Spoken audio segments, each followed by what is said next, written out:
Helicobacter pylori এটা একটা ব্যাকটেরিয়ার নাম। এই ব্যাকটেরিয়াটা স্টোমাকে এবং ডিওডেনামে আলসার সৃষ্টি করে।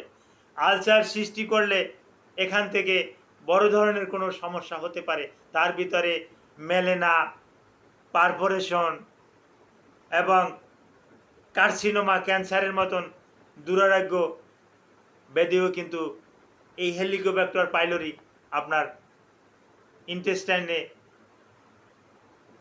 এগুলো করতে পারে।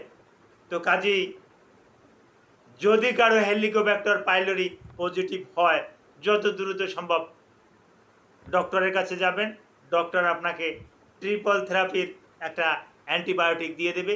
এই অ্যান্টিবায়োটিকটা খাওয়ার পরিপ্রেক্ষিতে আপনি ভালো হয়ে যাবেন, বা ডাক্তার আরও আপনাকে অবজারভেশন করে আপনাকে আরও উন্নত মানের কোনো মেডিসিন আপনাকে সাজেস্ট করতে পারে। Thank you all.